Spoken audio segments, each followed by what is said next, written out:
Ana akan membacakan sebuah hadis yang diriwayatkan Ibnu Majah dari Abdullah ibn Umar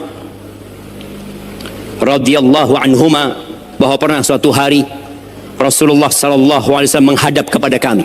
Beliau mengatakan, "Ya ma'syaral muhajirin, wahai orang-orang muhajirin, khamsun idza tulitum bihinna wa a'udzu billahi an tudrikuhunna." Ada 5 perkara yang kalau kalian dikasih bala dengan 5 perkara ini berat sekali, dan aku berharap kalian tidak akan hidup sampai masa itu.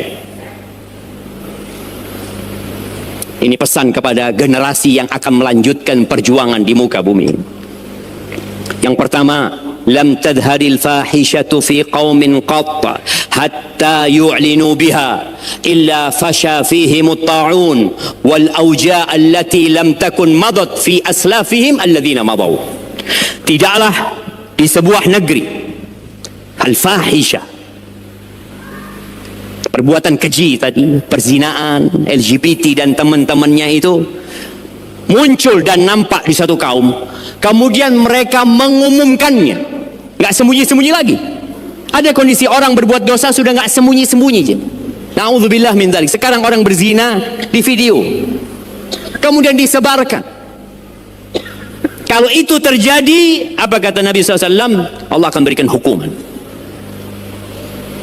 Hukumannya adalah akan tersebar di antara mereka wabah penyakit, ta'un, dan penyakit-penyakit yang belum pernah ada di umat-umat sebelumnya. Ya, COVID-19 ya. COVID-19. Kita tahu penyebabnya apa. Orang ribut, oh gara-gara ini, oh ini mungkin karena Cina, mungkin karena ini, karena itu. Karena Allah yang memberikan hukuman kepada kita. Allah yang menghendaki itu terjadi. Sebabnya boleh jadi banyak. Kita kadang-kala hanya sibuk dengan sebab duniawi, lupa dengan jalur langit, di mana Allah Azza wa Jal apabila ingin melakukan sesuatu, Allah tinggal mengatakan kun, jadi. Yang kedua, walam yanqusul mikyala wal mizan illa ukhidhu bisinina wa syiddatil mu'na wa jawris sultan alaihim. Dan tidaklah penduduk negeri itu mengurangi takaran dan timbangan. Mengurangi takaran dan timbangan. Melainkan Allah akan berikan azab kepada mereka dengan paceklik, kemarau yang panjang. Kemudian harga-harga menjadi mahal, naik. Dan yang ketiga, kezaliman pemimpin. Bayangin ya, ternyata pemimpin yang zalim itu hukuman dari Allah.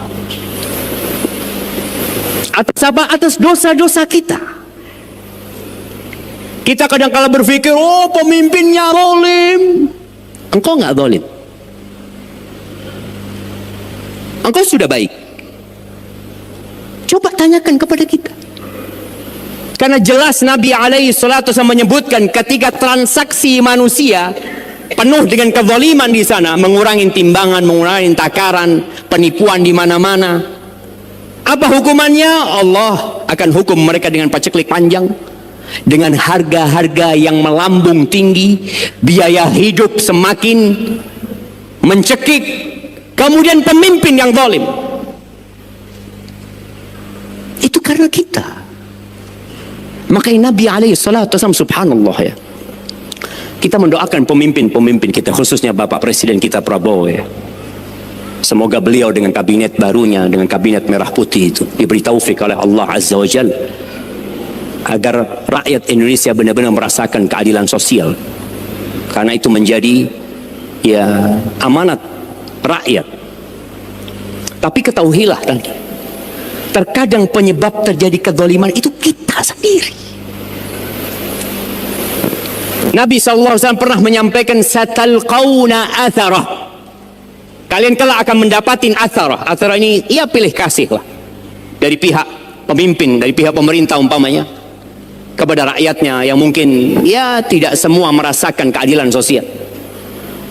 Para sahabat tanya kepada Nabi SAW, Terus apa sikap kita menghadapi kondisi seperti itu?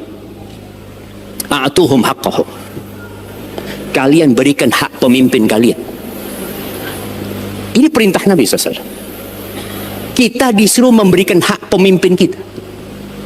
Terus bagaimana dengan hak kita yang tidak diberikan? Kata Nabi SAW, wasalullah alladzi lakum. Kalian berdoa minta kepada Allah hak-hak kalian. Subhanallah. Kita kalau minta sama makhluk, makhluk itu secara tabiat bakhil. Tapi Allah Azza wa Jal karim. Jadi tatkala kita tidak mendapatkan hak kita, apa yang harus kita lakukan? Ya kita taat. Terus bagaimana dengan hak-hak kita? Allah Rabbul Alamin. Allah punya segalanya, jemaah. Kenapa kita jarang berdoa memohon kepada Allah Azza wa Jal? Berikan hak mereka. Apa hak mereka? Patuh, doakan mereka, taat sama mereka. Terus kita berbuat baik. Jangan sampai kita melakukan kezaliman di rumah kita, melakukan kezaliman di tempat kerja kita, kezaliman di transaksi-transaksi kita. Insya Allah, Allah akan berikan petunjuk kepada pemimpin-pemimpin kita. Ingat, Jaurus Sultan itu hukuman dari Allah. Yang ketiga, waktunya udah habis ya, nah. Baik. Yang ketiga, udah keempat.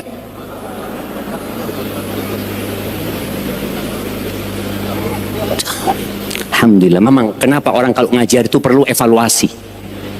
Karena kadang-kala mungkin ustadznya salah menyampaikan, mungkin muridnya salah mendengar. Ana izin minum dulu.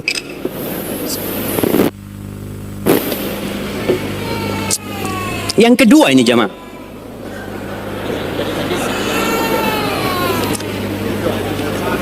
yang barusan ana sampaikan itu yang kedua, betul?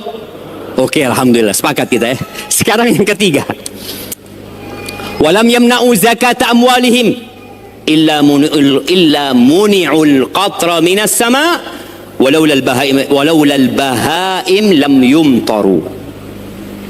Dan tidaklah mereka menahan zakat harta mereka, melainkan Allah Azza wa Jalla akan menghalangi turunnya hujan buat mereka.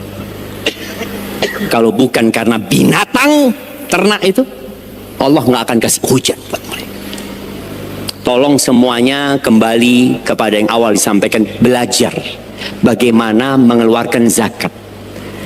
Banyak petani-petani yang tidak mengeluarkan zakat. Banyak pedagang-pedagang yang salah cara perhitungan zakatnya karena nggak belajar. Datang kepada para asatidah, Ustaz, anak punya pedagangan seperti ini, tolong hitungkan zakatnya berapa, Ustaz. Kadang-kala orang kalau punya uang 1 miliar, zakatnya berapa? 25 juta. Baik, kalau 1 triliun 25 miliar. Betul? Kalau 10 triliun 250 miliar. Banyak banget, Ustaz. Ada seorang syekh, dia cerita, anak ini yang banyak datang konsultasi sama ini yang uangnya miliaran, yang triliunan nggak pernah konsultasi zakat. Itu realita ketika khalifah nggak mau belajar, akhirnya dia membuat kerusakan. Betapa banyak hak-hak orang miskin yang dimakan sama dia. Wa fi amwalihim haqqun maklum.